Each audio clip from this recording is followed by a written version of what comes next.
రాజుకు చేసే దానిని సేవ అంటారు, సహాయం కాదు. కానీ ఇప్పటికింకా రాజులం కాలేదు మేము. కానీ ఎప్పటికీ హస్తినాపుర సింహాసనంపై తమకే హక్కుంది కదా అన్నగారు. తమ కొరకే ఆ సింహాసనం ఇంతవరకు శూన్యంగా ఉంది. సింహాసనం రాజు కొరకు కాదు, రాజే సింహాసనం కొరకు జన్మిస్తాడు.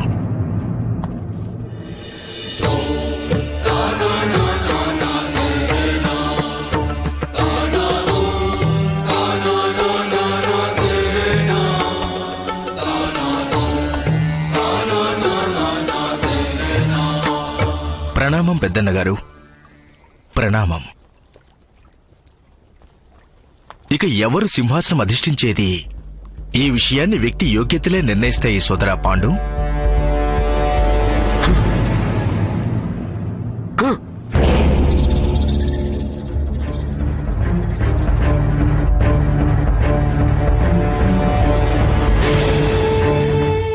ఈ తరంలో అందరికంటే జ్యేష్ఠులం మేము. అతులిత బాహుబలం ఉంది. శబ్దవేది అస్త్రం వేయగలము మేము.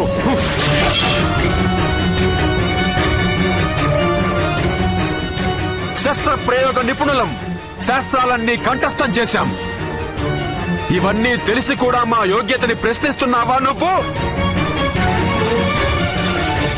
నేను ప్రశ్నించటం కాదన్నగారు, ఆ అధికారం మహామంత్రులకుంటుంది. సమయం వచ్చినప్పుడు మహామంత్రే ఆలోచిస్తారు. నేను కేవలం అన్న పాండుతో అంటున్నదేమిటంటే, సమయం రాకముందే పలికిన మాటలు పక్వం కాకముందే కోసిన ఫలాల్లా వ్యర్థమవుతాయన్నాను. నాకింక సెలవు అగ్రజ. ప్రణామం. మహామంత్రి పదవి స్వీకారం చేసిన తర్వాత ధర్మాన్నో ప్రేమనో ఏదో ఒకదాన్ని ఎంచుకోవాల్సి వస్తే వాటిలో నేను దేనిని ఎంచుకోవాలి పెద్ద తండ్రి? ధర్మం సూర్యుడైతే ప్రేమ చంద్రుడవుతాడు. నీవు చంద్రుడిని ఎంచుకుంటే చల్లదనం లభించవచ్చు, దానితో రేయిలోని అంధకారమూ లభిస్తుంది. నీవు ధర్మాన్నెంచుకుంటే సమస్తం ప్రకాశవంతమవుతుంది, నీతో పాటు నీ కుటుంబానికి కూడా, అలాగే రాజ్యంలోని ప్రజలందరికీ కూడా.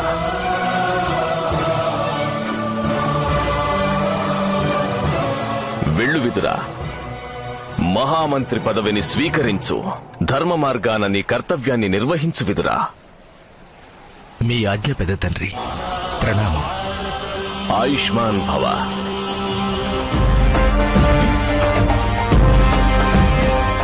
ఆగండి పెద్దన్నయ్య.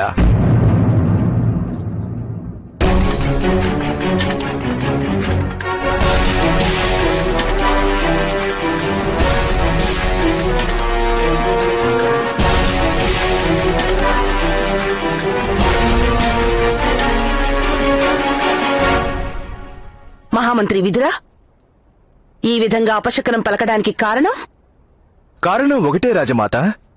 నేను ఇంతకుముందే శపథం చేశాను కదా, హస్తినాపురానికి మహామంత్రి అయినందున ఈ విదురుడు సత్యం, ధర్మం, హస్తినాపుర రాజ్య హితము, ఇంకా ప్రజల సుఖము, ఈ 4 విషయాలను ఎప్పటికీ విడువడని.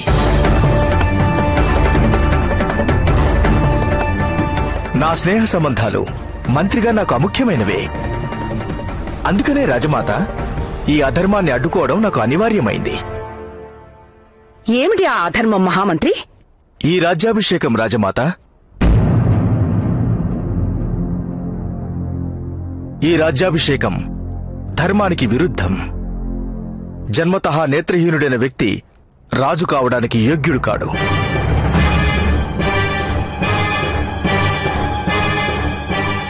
ఏమిటి ఈ చేష్ట మహామంత్రి విదురా? ఈ విపరీతం ఏమిటి? ఇది చేష్టా కాదు, అలాగే విపరీతమూ కాదు రాజమాత. ఇది శాస్త్రాలలోని విధానమే. జన్మతః నేత్రహీనుడైన వ్యక్తి రాజవడానికి యోగ్యుడు కాడు.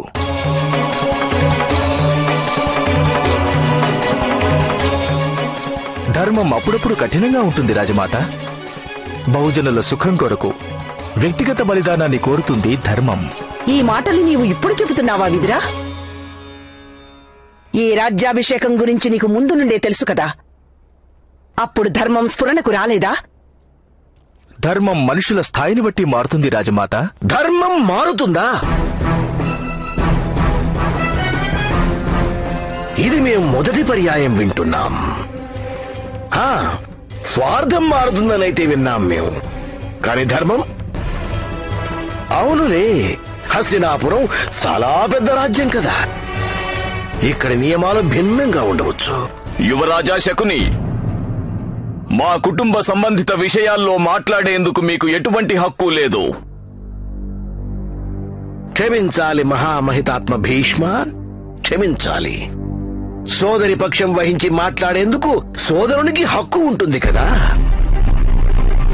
ఇది ధర్మం సమస్త ఆర్యావర్తంలో.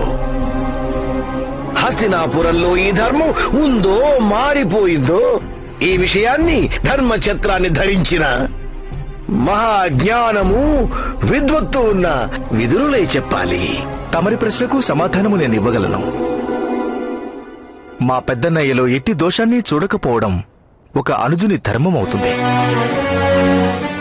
కాని రాజు గుణదోషాలను చర్చించే ఇలాంటి సందర్భంలో కుటుంబ సంబంధాలకు అతీతంగా ఆలోచించడం ఒక మహామంత్రి యొక్క ధర్మం అవుతుంది. కాని ఎప్పటికైనా కుటుంబంలోని జ్యేష్ఠపుత్రుడికే రాజ్యంపై హక్కుంటుంది మహామంత్రి విదురా. పుత్రులందరూ సమానంగా యోగ్యులైతే అప్పుడు జ్యేష్ఠునికి ఆ హక్కుంటుంది రాజమాత. ఆషాఢమాసం శ్రావణం కంటే ముందే పుడుతుంది.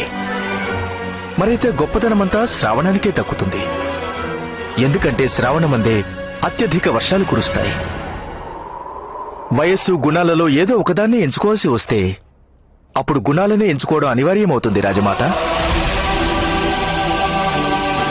శాస్త్రాలు చెప్పాయిగా, ఏ విధంగా అయితే ఆడపులి పాలు స్వర్ణ పాత్రలోనే సరిగ్గా ఉంటాయో తామ్ర పాత్రలో చెడుతాయో, సరిగ్గా అదే విధంగా రాజ్యం చేయగల యోగ్యత ఒక సంపూర్ణ వ్యక్తిలోనే ఉండగలదు, అసంపూర్ణుడిలో కాదు. కేవలం నేత్రాలు లేని కారణంగా ధృతరాష్ట్రుడు యోగ్యుడైన రాజు అవలేడా?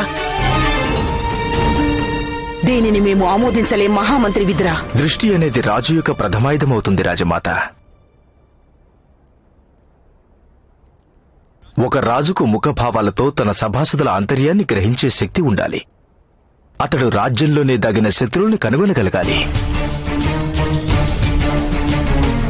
రాజు వేటకు బయలుదేరతాడు. అప్పుడు తన ప్రజల స్థితిగతులను తన కళ్లతోనే చూస్తాడు. వారి సుఖాలు దుఃఖాలు స్వయంగా చూస్తాడు. ఎవరైనా ఒకరు రోదిస్తూ న్యాయం అడిగినప్పుడు వారి రోదనా ధ్వనిని వినడంతో పాటుగా అతడి బాధను అర్థం చేసుకోవాల్సి వస్తుంది రాజమాత.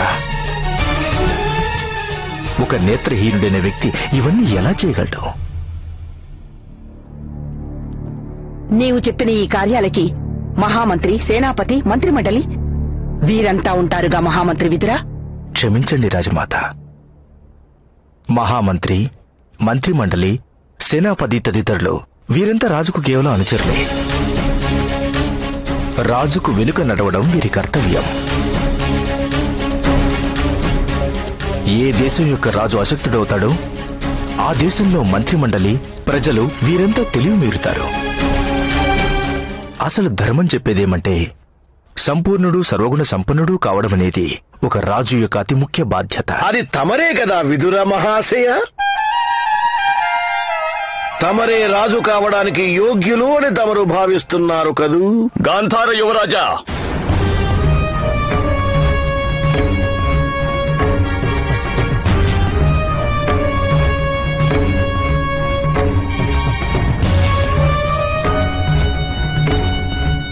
యువరాజు శకునికి సమాధానం చెప్పు మహామంత్రి విదురా.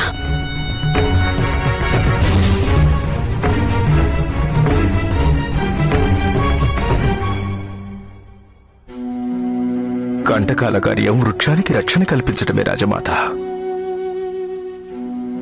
తామే పుష్పాల స్థానం తీసుకునేంత కోరిక వాటికి ఉండదు, అలాగే శక్తి ఉండదు. నేను ఈ రాజ్య వృక్షానికి అలాంటి కంటకాన్నే.